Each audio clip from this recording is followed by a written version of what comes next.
हमारे YouTube channel study with Raman Kiran पर आपका हार्दिक स्वागत है। आज हम लोग अध्ययन करेंगे पदार्थ के बारे में। पदार्थ के बारे में अध्ययन करने से पहले यह हमें जान लेना होगा कि द्रव्य किसे कहते हैं। द्रव्य वह वस्तु है, वह सामग्री है जो स्थान छेदता है, जिसमें अपना भार हो, जिसमें अपनी जड़ता हो तथा जिसमें ऊर्जा के द्वारा उसकी अवस्थाओं में परिवर्तन लाया जा सकता है। भार हो, आयतन हो, स्थान घेरे,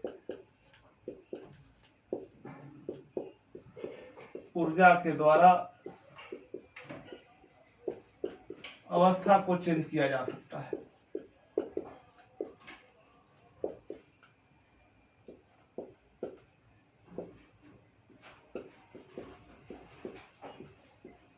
किया जा सकता है, द्रव्य कहलाता है। द्रव्य के विभिन्न परिवर्तित रूप हमारे पड़ोस में, हमारे सराउंडिंग्स में, हमारे वातावरण में चारों ओर बिखरे मिलते हैं। उनके कारण ही, चाहे हम अगर इस बोर्ड की बात कर लें, हम इस पेन की बात कर लें, इस डस्टर की बात कर लें, तमाम जो सामग्री है वह द्रव्य का ही रूप है जो हमारे सराउंडिंग्स में, जो हमारे वातावरण में पाए जाते हैं। पदार्थ को तीन भौतिक अवस्थाओं में परिवर्तित किया जाता था: ठोस, द्रव तथा गैस। लेकिन आधुनिक संकल्पनाओं में, आधुनिक खोज के कारण जब इसमें आधुनिक खोज हुई तो इसके कारण आज 5 तरह के इसकी भौतिक अवस्था मिलती है। एक है प्लाज्मा, दूसरा है बोस आइंस्टाइन,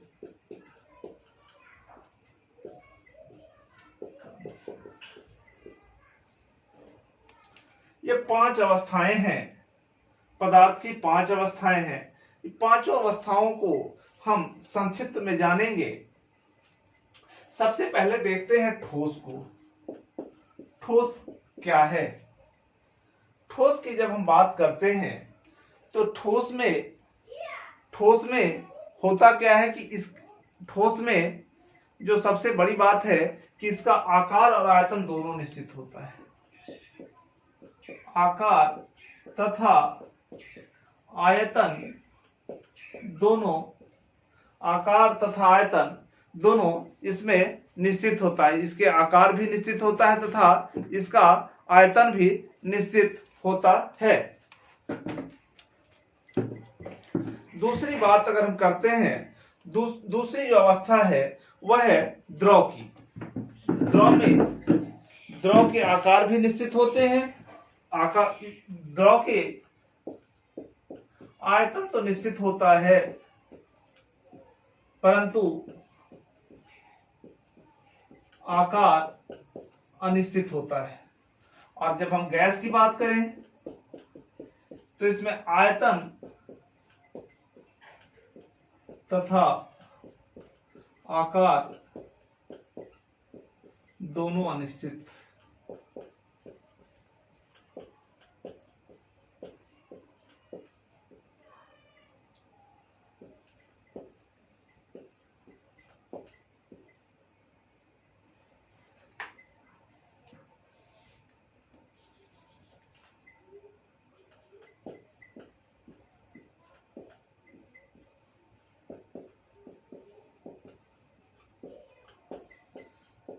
आकार अनिश्चित।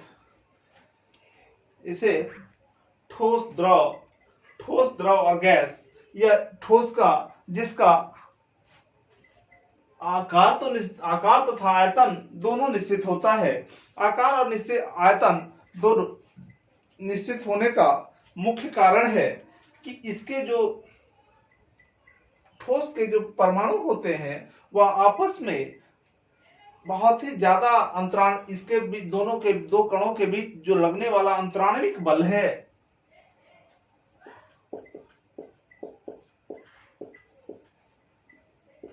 बल बहुत अधिक होता है, जिसके कारण इसके आकार तथा आयतन दोनों निश्चित होता है।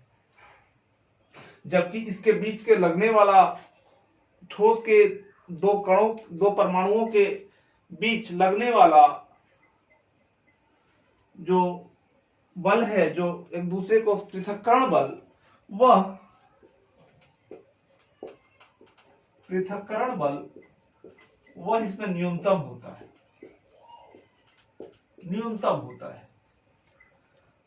आकार तथा आयतन निश्चित होने के कारण, इसका कारण है कि ठोस के जो कण होते हैं, उसमें जो परमाणु होते हैं, उसके बीच लगने वाला पृथक अंतराणविक बल बहुत अधिक होता है, जिसके कारण ठोस का आयतन और आकार दोनों निश्चित होता है और इसमें पृथक्करण बल न्यूनतम होता है। इसलिए ठोस क्रिस्टल जालक का निर्माण करता है। ठोस क्रिस्टल जालक का निर्माण करता है। द्रव के दो परमाणुओं के बीच लगने वाला अंतराणविक बल न्यूनतम होता है, जिसके कारण इसका आयतन तो निश्चित होता परंतु आकार अनिश्चित होता है। और गैस में आयतन तथा आकार दोनों निश्चित होने के कारण है कि इसमें लगने वाला अंतराणविक बल बिल्कुल न्यूनतम होता है तथा पृथक्करण बल भी बहुत अधिक होता है। हम किसी भी पदार्थ को तीनों अवस्था में, जैसे यदि ठोस है तो ठोस को जब गर्म करते हैं तो द्रव बनता है, द्रव को जब गर्म करते हैं तो गैस बनता है। यही चीज रिवर्स में हो जाता है। कोई भी पदार्थ तीन अवस्था में परिवर्तित किया जा सकता है। ये मूल रूप से, लेकिन आधुनिक में प्लाज्मा और बोस आइंस्टाइन दो कंसेंट है, दो और बढ़ गया है। अर्थात आज पदार्थ का जो भौतिक अवस्था है वो 5 है: ठोस, द्रव, गैस तथा प्लाज्मा और बोस आइंस्टाइन कंसेंट। हम फिर कल एक और वीडियो के साथ हाजिर होंगे। तब तक के लिए गुड नाइट।